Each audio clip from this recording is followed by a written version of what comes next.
بسم اللہ الرحمن الرحیم۔ انکار حدیث دو طرح سے ہے۔ ایک تو ہے کہ انسان کھلم کھلا انکار کر دے کہ مجھے حدیث نہیں ماننی، جیسے منکرین حدیث ہیں، منکرین سنت ہیں، عقل پرست عقلانی، غلام محمد پرویز، عبداللہ چکڑالوی اور اسلم جیراج پوری وغیرہ جو ہمارے ہندوستان میں تھے، اور ایسے ہی آج کے دور میں فتنہ غامدیت، جاوید غامدی وغیرہ، یہ سنت کو نہیں مانتے۔ یہ مولانا مودودی نے کئی حدیثوں پہ صحیح ہے، ان کی روایتوں پر اعتراض کر دیا کہ نہیں، یہ عقل کے خلاف ہے، اس کو نہیں مانا جائے گا، اور کہا کہ بھئی آپ امام بخاری کو اتنا مقدس کیوں مانتے ہیں، اتنا بڑا، ایسے کہ ان سے غلطی نہیں ہو سکتی۔ متواتر احاد کہتے ہیں متواتر جو بہت سے لوگوں سے آئے، کم از کم 5-6 لوگ کسی ایک روایت کو بیان کریں، اور زیادہ 8, 10, 20, 50, 100 کتنے ہی ہوں۔ تو اب کیا ہوا، جب آپ حدیثوں کے مجموعے کو دیکھیں گے، بخاری، مسلم، صحیح، جتنی کتابیں ہیں، آپ دیکھیں گے کہ متواتر حدیثیں جو ہیں نا، زیادہ والی تھوڑی سی ہیں۔ بعض لوگوں کا 200 ہیں، کسی کا 250, 300, 400، بس اس سے زیادہ نہیں ہے، جبکہ اللہ کے نبی وسلم کے حدیثیں 20,000 سے زیادہ ہیں۔ تو پوری سنت نبویہ آحاد ہے، اور آپ اگر یہ کہتے ہیں کہ ہم آحاد سے عقیدہ ثابت نہیں کریں گے، تو آپ نے سنت نبویہ مکمل ترک کر دی، پھر بھی آپ حدیث کے ماننے والے کہلاتے ہیں۔ تو یہ بھی، یہ ماتریدی اور احناف جو ہیں، دیوبند و بریلی والے، یہ سب ان کا عقیدہ یہی ہے کہ خبر واحد سے، خبر آحاد سے عقیدہ ثابت نہیں ہوتا۔ اگر ایک آدمی کی بات سے یقین حاصل نہ ہوتا تو اللہ تعالیٰ کبھی بھی ایک پیغمبر کو نہ بھیجتا ان کی قوم کے پاس، کبھی بھی۔ زیادہ تر دیکھیے آپ، سارے نبی اکیلے اکیلے آئے، صرف موسیٰ علیہ السلام ایسے جن کے ساتھ میں ان کے بھائی ہارون کو بھیج دیا، وہ بھی تو آحاد ہی ہوئے، کیونکہ 1 اور 2 اور 3 جو ہے یہ آحاد ہی ہیں، خبر واحد ہی ہیں، یہ بات ہے۔ ابو قلابہ بڑے جلیل القدر تابعی ہیں۔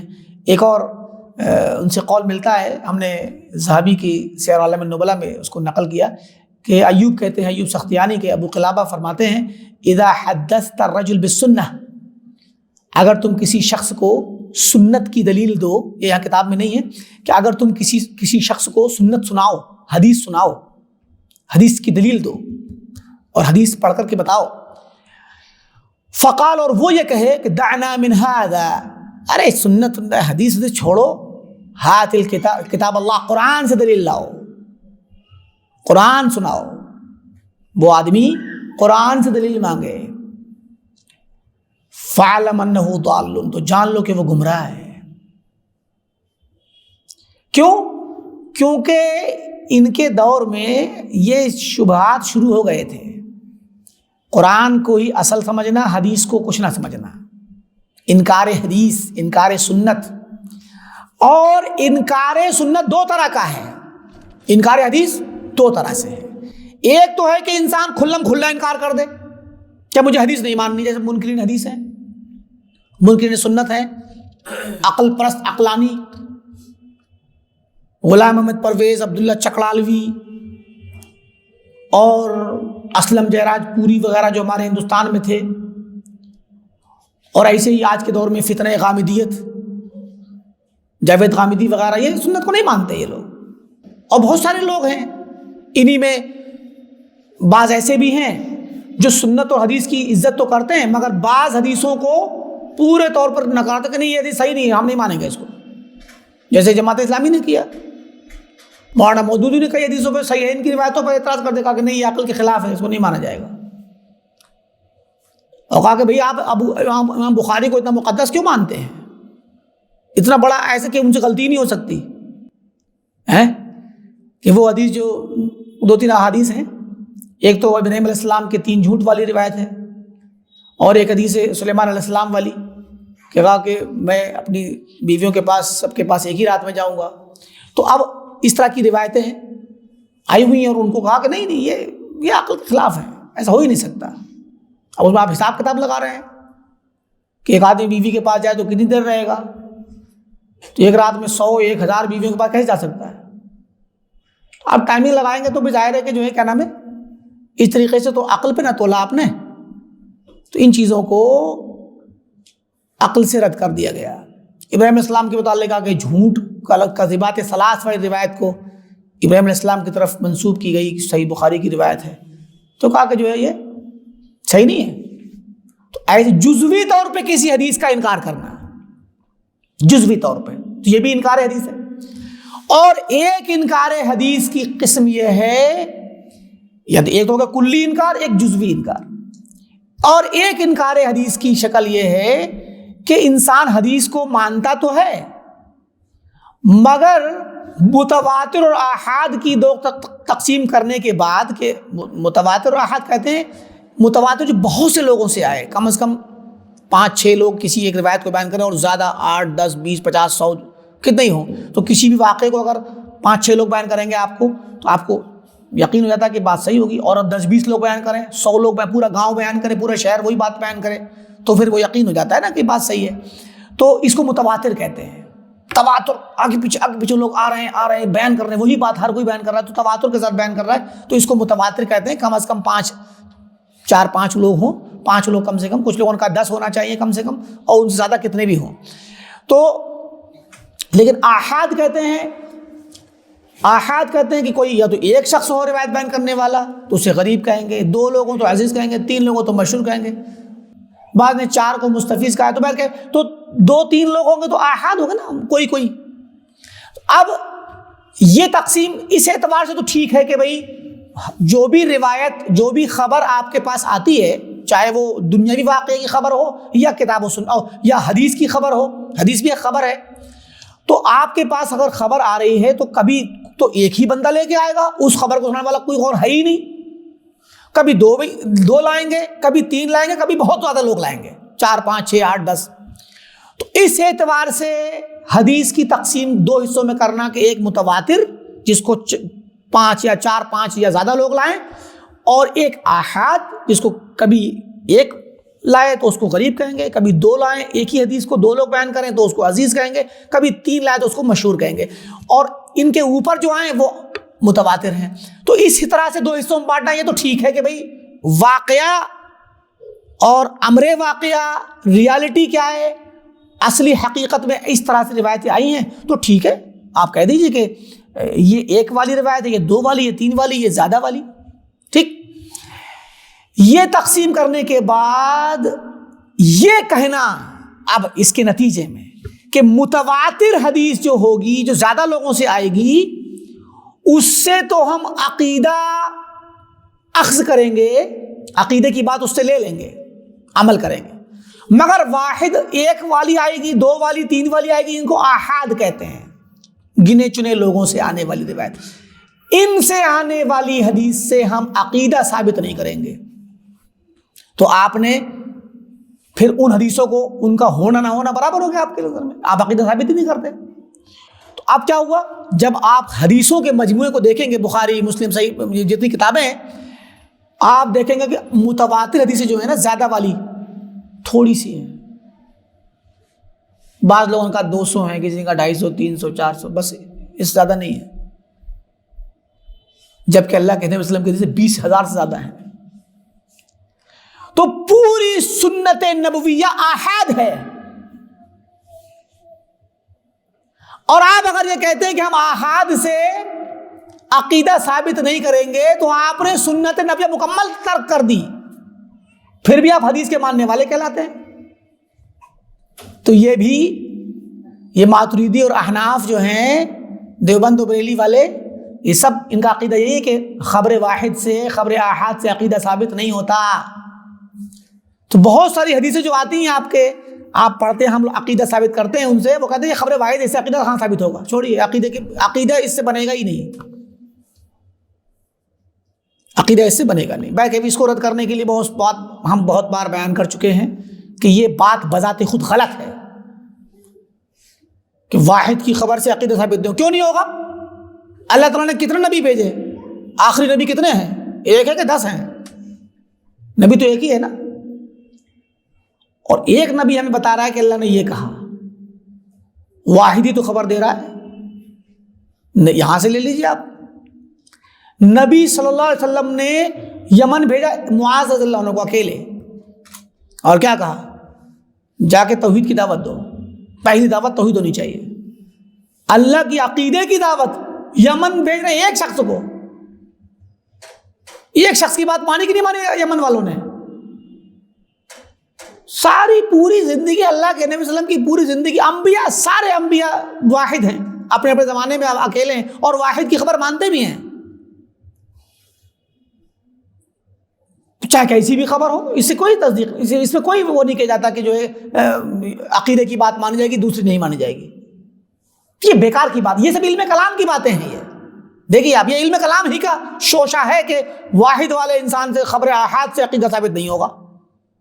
کہاں سے علم کلام کا شوشہ ہے؟ دیکھیے اب بتائیں آپ کو، مثلاً عقیدہ کہتے ہیں یقین کو، عقیدہ کہتے ہیں یقینی چیز کو، جازم یقین، عقد مطلب باندھنا، جو دل سے باندھ دیا جائے، عقیدہ دل میں بندھا ہوا ہوتا ہے، سچائی، یقین ہونا چاہیے، یقین کامل، تب عقیدہ کہلائے گا، عقیدے میں یقین ہوتا ہے۔ اور ایک آدمی اگر خبر دے گا تو یقین کیسے ثابت ہوگا اس سے؟ کیا معلوم بھول گیا ہو، کیا معلوم اس کو غلطی لگ گئی ہو، اس کی تصدیق کون کرے گا؟ دو بھی کریں گے، لائیں گے خبر تو دونوں بھی بھولنے والے ہو سکتے ہیں، آپس میں اتفاق کر سکتے ہیں جھوٹ بولنے پہ، 3 لوگ بھی کر سکتے ہیں، لیکن زیادہ ہوں گے، اگر سینکڑوں ہوں گے تو ہاں وہ یقین، وہ ان کی بات پہ یقین ہو جائے گا، اس لیے کہ وہ اتفاق نہیں کر سکتے جھوٹ بولنے پہ۔ اور الگ الگ شہروں کے 8-10 لوگ ہوں، ہر آدمی ایک سی روایت بیان کرے تو یقین ہو جائے گا کہ بھئی ارے یہ سب لوگ ایسی بیان، اس کا مطلب بات سچی ہے۔ تو زیادہ لوگوں سے تو یقین حاصل ہو جائے گا، کم لوگوں سے یقین حاصل نہیں ہوگا۔ اب دیکھیں عقلی طور پہ تو بات بالکل صحیح لگ رہی ہے نا، عقلی طور پہ بات بالکل ٹھیک ہے، مگر اس عقلی بات کا نقصان یہ ہوتا ہے کہ پھر تو دین اسلام کا مطلب 99% حصہ سنت کا، حدیث کا 99% حصہ ترک کرنا پڑے گا عقیدے کے باب میں، ان سے عقیدہ ثابت نہیں ہوگا، ایمان ثابت نہیں ہوگا۔ اچھا، یہ تو یہ نتیجہ نکلا۔ دوسری چیز یہ کہ ارے بھائی یہ بات کہنا کہ ایک آدمی کی بات پر یقین نہیں ہوتا، یہ بات غلط ہے سرے سے۔ اب آئیے اس کو عقل ثابت کرتے ہیں، یہ بات غلط ہے۔ کیوں؟ اگر ایک آدمی کی بات سے یقین حاصل نہ ہوتا تو اللہ تعالیٰ کبھی بھی ایک پیغمبر کو نہ بھیجتا ان کی قوم کے پاس، کبھی بھی۔ زیادہ تر دیکھیے آپ، سارے نبی اکیلے اکیلے آئے، صرف موسیٰ علیہ السلام ایسے جن کے ساتھ میں ان کے بھائی ہارون کو بھیج دیا، وہ بھی تو آحاد ہی ہوئے، کیونکہ 1 اور 2 اور 3 جو ہے یہ آحاد ہی ہیں، خبر واحد ہی ہیں۔ یہ 10 نبی بھیجے اکٹھے ایک قوم میں، ایسا کہیں ہوا؟ سنا آپ نے کسی تاریخ میں؟ تو پتہ کیا چلا؟ پتہ یہ چلا کہ نبی کی ذات اور ان کی سیرت پبلک عوام میں پہلے سے اتنی معتمد ہوتی ہے، الصادق الامین، تو جو شخص صادق اور امین ہو وہ قابل اعتماد ہوتا ہے۔ بس وہ شخص کی سیرت اور اس کی صفات، خوبیاں اعتماد کے قابل ہونی چاہیے، کافی ہے۔ تو ایک شخص اگر سچا ہے، سچائی سے معروف ہے اور وہ خبر لا رہا ہے تو بات صحیح ہے، اعتماد کیا جائے گا، گرچہ عقل میں یہ احتمال ہے کہ ہو سکتا ہے بھول گیا ہو، ہونے دیجئے، یہ وہم ہے یہ۔ ورنہ ہم نے بتایا آپ کو صحابہ کا عقیدہ یہی تھا، صحابہ کرام نماز پڑھ رہے ہیں، نماز پڑھ رہے ہیں، ایک صحابی آواز دیتے ہیں کہ لوگوں میں ابھی مسجد نبوی سے آ رہا ہوں نماز پڑھ کر کے، اور قبلہ چینج ہو گیا ہے، فلسطین کی طرف رخ کر کے نماز نہ پڑھو، کعبے کی طرف، مکہ کی طرف نماز پڑھی جائے گی، مسجد قبلتین جو مدینہ میں ہے۔ انہوں نے سنا، ابھی آدھی نماز ہوئی تھی ان کی، گھوم گئے ادھر کو، پلٹ نماز میں پلٹ گئے، یہ تک نہیں پوچھا کون ہے، بولنے والا کون ہے۔ مدینہ میں منافق بھی تھے، مدینہ میں یہودی بھی تھے، نماز خراب کرا سکتے تھے نا جھوٹ بول کر کے، لیکن انہوں نے نام، انہوں نے بتایا میں فلاں ہوں بول رہا ہوں، ایسا تو جھوٹ بھی کوئی بول سکتا ہے، لیکن یقین کیا اور نماز کے دوران ہی پلٹ گئے. اگر وہ نہ پلٹتے، قبلہ چینج نہ، تب بھی ان کے لیے عذر تھا، ان کی نماز صحیح، اس لیے کہ ان کے پاس ابھی خبر نہیں آئی تھی، اور وہ کہہ سکتے تھے معلوم نہیں کون تھا. لیکن ایک کی خبر پہ انہوں نے اپنا عقیدہ چینج کیا نماز میں. پہلے عقیدہ چینج کیا، عقیدہ یہ تھا کہ نماز پڑھی جائے گی فلسطین کی طرف، اور عقیدہ چینج کرنے کے بعد اپنا عمل درست کیا، ادھر کو عمل بھی، عقیدہ عمل دونوں چینج کر لیا. کتنی مثالیں لیں گے آپ. انبیاء علیہ السلام، موسیٰ علیہ السلام کے پاس ایک آدمی آیا، وَجَاءَ رَجُلٌ مِّنْ أَقْصَى الْمَدِينَةِ يَسْعَىٰ، دور سے بھاگتا ہوا ایک آدمی آ رہا اور کہتا ان الملأ یأتمرون بک، اے موسیٰ تمہارے خلاف دربار شاہی میں پلاننگ چل رہی ہے، سازش چل رہی ہے، تمہیں گرفتار کرنے کی بات چل رہی ہے، قتل کیا جائے گا تم کو، فاخرج، نکل جاؤ یہاں سے، انی لک من الناصحین، میں تمہارا خیر خواہ ہوں. فخرج منها خائفا يترقب، تو موسیٰ علیہ السلام فوراً نکل گئے، یہ تک نہیں پوچھا کہ بھیا تم کہاں رہتے ہو، تم نے خود سنا کیا، اور کوئی دلیل تو لے آؤ. نہیں، نکل گئے. کیوں؟ کیونکہ اس آدمی کے دور سے ایک آدمی بھاگتا ہوا آ رہا ہے، یہ علامات بتا رہی تھی کہ وہ سچا ہے. ڈرتا ڈرتا آیا موسیٰ، جلدی نکلو تمہارے خلاف سازش ہو رہی ہے. قرائن بتا رہے ہیں، حالات بتا رہے ہیں کہ سچا ہے، یہ جھوٹ بول نہیں سکتا. اور پھر دیکھیے موسیٰ علیہ السلام کو گئے، مدین کے شہر پہنچے اور وہاں پر دیکھا کچھ لوگ پانی پلا رہے ہیں. وہاں دو لڑکیوں کو پایا، وجد من دونہما امرأتین تذودان، دو اور لڑکیوں کو پایا، وہ اپنی بکریوں کو روک رہی تھی. پوچھا ما خطبکما قالتا لا نسقی حتی یصدر الرعاء، کہ کہا کہ تم لوگ دور کیوں؟ بولے ہم بھائی جب تک سارے لوگ چرواہے سب لوگ اپنا پانی بھر کے چلے نہیں جائیں گے، اور جب تک یہ چشمہ یا کنواں خالی نہیں ہو جائے گا تب تک ہم نہیں آئیں گے یہاں پر. ہم تو تھوڑا سا حشمت اور حیا اور مردوں سے دور رہنے کی تربیت دی تھی باپ نے، اختلاط کی تربیت نہیں دی تھی. پہلی علامت ان عورتوں کی، ان لڑکیوں کی صلاح اور تقوی اور دینداری کی علامت کیا نظر آئی؟ اپنے جانوروں کو روک رہی تھی، پانی پینے نہیں بھیج رہی تھی کہ چلے جائیں گے تو ان کو لانے کے لیے مردوں کے قریب جانا پڑے گا. وہ ابونا شیخ کبیر، ہمارے باپ بوڑھے ہیں، وہ نہیں آ سکتے، ہم ہی ہیں جو چرانے آتی ہیں، پانی بھرانے پلانے لاتی ہیں اور پانی بھر کے لے کے جاتی ہیں. تو موسیٰ نے کیا کیا؟ فسقا لہما، تو موسیٰ علیہ السلام نے جا کر کے پانی بھر کے لا کے دیا اور کہا لو پلاؤ جانوروں کو، بھر کے لے کے جاؤ. ان کو پلا کے بھیج دیا. اس کے بعد کیا ہوا؟ ثم تولى الى الظل، اور پھر وہ ایک درخت کے نیچے گئے، وہاں جا کے دعا کی اور بیٹھ گئے آرام کرنے کے لیے. وقال رب انی لما انزلت الی من خیر فقیر. اس کے بعد کیا ہوا؟ فجاءته احداهما تمشي على استحياء، ان لڑکیوں میں سے ایک لڑکی آئی تمشی علی استحیاء، جو حیا کے ساتھ چلتی ہوئی آ رہی تھی، حیا اور شرم کی مجسم بنی ہوئی تھی، شرم کو حیا کے ساتھ آ رہی تھی. اور آنے کے بعد اس نے کہا کہ ان ابی یدعوک، اے نوجوان تمہیں میرے والد بلاتے ہیں، میرے والد آپ کو بلاتے ہیں، لیجزیک اجر ما سقیت لنا، تاکہ تم نے جو ہمیں پانی پلوا دیا، ہمارا وقت بچ گیا، ہماری مدد کر دی، وہ تمہیں اس کا معاوضہ دینا چاہتے ہیں. تو موسیٰ علیہ السلام فوراً چلے گئے. اب آپ دیکھیں یہاں پر موسیٰ علیہ السلام نوجوان ہیں، وہ لڑکی بھی نوجوان ہی ہے. وہ آتی ہے اور آ کر کے کہتی کہ میرے باپ آپ کو بلا رہے ہیں، اور موسیٰ چل دیے. ایسے بھی تو ہو سکتا ہے کہ وہ لڑکی جھوٹ بول رہی ہو، اس کو اچھا لگا ہو کہ اس نے ہماری مدد کر دی، دل میں آیا کہ چلو بھائی ان کو گھر لے چلتے ہیں، اور بھائی کچھ بھی غلط فلط سوچ سکتی ہے. اور ایسا واقعہ انبیاء علیہ السلام کی موسیٰ سے پہلے یوسف کے ساتھ پیش آ چکا ہے. یوسف علیہ السلام کے ساتھ پیش آ چکا ہے واقعہ کہ عزیز مصر کی بیوی نے موسیٰ علیہ السلام کو بہکایا. تو پھر یہ لڑکی بھی تو جھوٹ بول سکتی ہے نا. خبر واحد نہیں، یا خبر واحدہ ہے، ایک عورت کی خبر پر یقین کیا کہ باپ بلا رہے ہیں، یہ خبر دی اس عورت نے، موسیٰ نے یقین کر لیا. جبکہ عورت مرد کے مقابلے میں آدھی مانی جاتی ہے اسلام میں، خبر کے مقابلے میں، گواہی کے مقابلے میں آدھی ہے. دو عورتوں گواہی ایک مرد کے برابر ہوتی ہے. تو یہاں ایک عورت کی آدھے مرد کے برابر ایک عورت کی بات کو موسیٰ علیہ السلام نے مانا. کیوں مانا؟ قرائن دکھے نا. پہلا قرینہ تو وہ دکھا تھا کہ وہ عورت، دونوں بہنیں اپنے آپ کو دور رکھ رہی تھیں اور مردوں میں جانے سے بچ رہی تھیں. دینداری کی علامت، حشمت، حیا کی علامت، تقوی اور دین اور اللہ کے خوف کی علامت. اور یہ جو بتایا کہ فجاءت احداہما تمشی علی استحیاء، قرآن نے بیان کیا ہے اس عورت کے، اس خاتون کے آنے کا، آئی حیا کے ساتھ آ رہی تھی.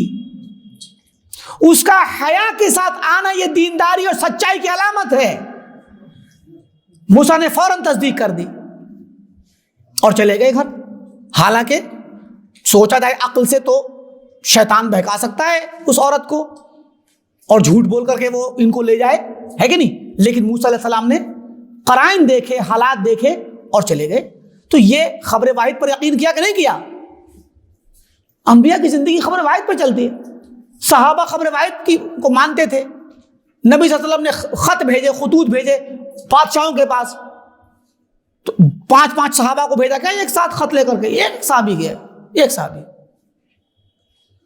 بادشاہ کہہ سکتا تھا کہ تم جھوٹ بول رہے ہو، تم اس نبی کا یہ خط نہیں ہے. کہاں کیا دلیل ہے کہ تم کیا نام ہے اسی نبی کے خط کو لے کے آئے ہو؟ کسی بادشاہ نے نہیں کہا.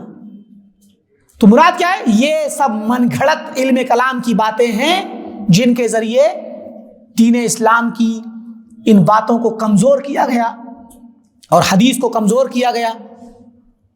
اور اس میں آخری بات خبر واحد کے بارے میں شیخ البانی رحمۃ اللہ علیہ نے بڑی پیاری بات کہی اور کہا، کیونکہ آج کے دور میں آج بھی یہ دلیلیں چلتی ہیں، یہ آج کے دور میں بھی یہی سب ان کی کتابوں میں مسائل پڑھائے جاتے ہیں کہ خبر واحد کا کوئی اعتبار نہیں ہے عقیدے میں. تو شیخ البانی نے کہا یہ کس نے کہا ہے؟ سب سے پہلے کس نے کہا ہے کہ خبر واحد کا اعتبار نہیں ہے؟ وہ کہنے والا بھی واحد ہی ہے، یہ بات کہنے والا بھی واحد شخص ہے. تو تمہاری یہ بات بھی خبر واحد ہے، لہٰذا یہ بھی قبول نہیں ہوگی. زبردست ہے، سبحان اللہ. یہ کہنا کہ خبر واحد عقیدے میں حجت نہیں، تو یہ کسی نہ کسی عالم نے تو کہا ہوگا نا. تو جس نے کہا اس کی یہ والی بات بھی حجت نہیں، اس لیے کہ وہ خود بھی واحد ہے. سارے مسلمان مل کر کے کہتے، صحابہ کے دور سے آتے تو کہتے، تب مان لیتے ہم ہے. تو مراد یہ کہ یہ لوگ اس طریقے سے کتاب و سنت کے ساتھ کھلواڑ کرتے ہیں اور حدیث کا انکار ہے یہ کہ یہ عقیدے میں حجت نہیں اور فقہی احکام میں حجت ہے. فقہی احکام نکال لیں گے، فقہی مسائل نکالیں گے، عقیدہ نہیں.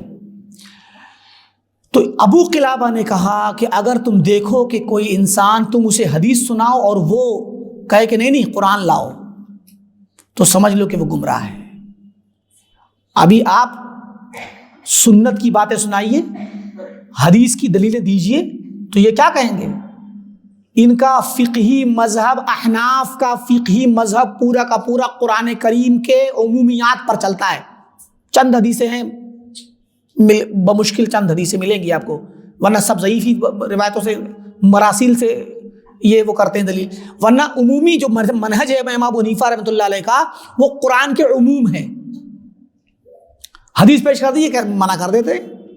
تو فقہی مذاہب مسلک میں بھی یہ حدیث کے مخالف ہیں، اور عقیدے کے باب میں متواتر اور آحاد کی تقسیم کر کے انہوں نے حدیث کا انکار کیا ہے. گرچہ کھلم کھلا نہیں کیا، مگر اس کی جب بات ہی نہیں مانی تو کیا فائدہ؟ جب آپ کسی کی بات ہی نہ مانو تو اس کا ماننا نہ ماننا برابر ہوتا ہے. تو ابو قلابہ رحمۃ اللہ علیہ کا یہ قول بڑا مشہور ہے اور بہت ہی مضبوط ہے اور بہت ہی پیارا ہے کہ لا تجالسوا اہل الاہواء ولا تجادلوہم. ان ہوا پرستوں، ان بدعتیوں کے ساتھ اٹھنا بیٹھنا نہ کرو اور ان کے ساتھ جدال اور مناظرہ نہ کرو، کیونکہ یہ تمہیں اپنی گمراہی میں لے ڈوبیں گے یا تمہارے دین میں شک پیدا کر دیں گے.